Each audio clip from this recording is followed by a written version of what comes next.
उत्तर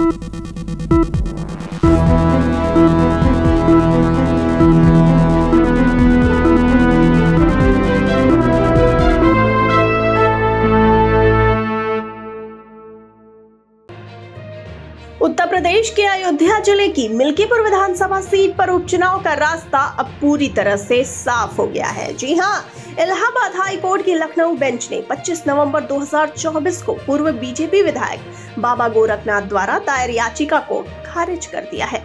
इस याचिका में समाजवादी पार्टी के नेता अवधेश प्रसाद के 2022 विधानसभा चुनाव में निर्वाचन को चुनौती दी गई थी। अदालत के फैसले के बाद चुनाव आयोग अब उपचुनाव की तारीख जल्द घोषित कर सकता है। आपको बता दें कि बाबा गोरखनाथ ने अपनी याचिका में चुनाव प्रक्रिया में अनियमितताओं का आरोप लगाते हुए इसे अवैध घोषित करने की मांग की थी। इस याचिका के चलते चुनाव आयोग ने उपचुनाव की प्रक्रिया रोक दी थी। हालांकि हाईकोर्ट का फैसला आने के बाद अब इस सीट पर सभी कानूनी बाधाएं समाप्त हो चुकी हैं। मिल्कीपुर सीट पर राजनीतिक मुकाबला दिलचस्प होने की उम्मीद है। जी हां, समाजवादी पार्टी ने इस सीट पर 2022 के चुनाव में अवधेश प्रसाद की जीत से मजबूत स्थिति हासिल की थी।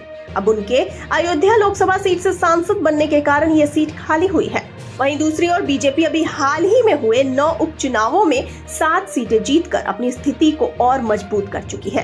पार्टी इस उपचुनाव को अपनी खोई हुई सीट वापस पाने के अवसर के रूप में देख रही है।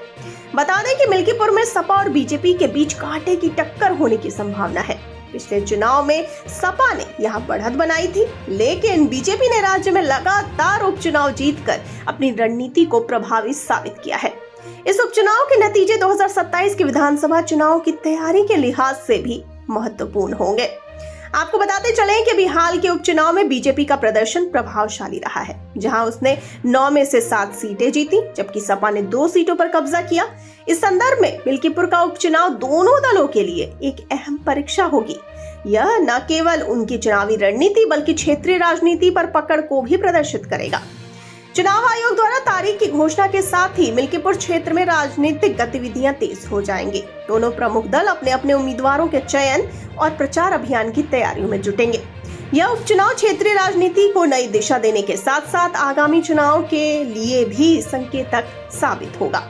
बता दें कि मिल्कीपुर उपचुनाव उत्तर प्रदेश की राजनीति में एक अहम अध्याय जुड़ने वाला है। हाईकोर्ट के फैसले के बाद अब इस क्षेत्र में चुनावी माहौल बनने की शुरुआत हो चुकी है और सभी दल इसे जीतने के लिए अपनी पूरी ताकत झोंकने की तैयारी में है।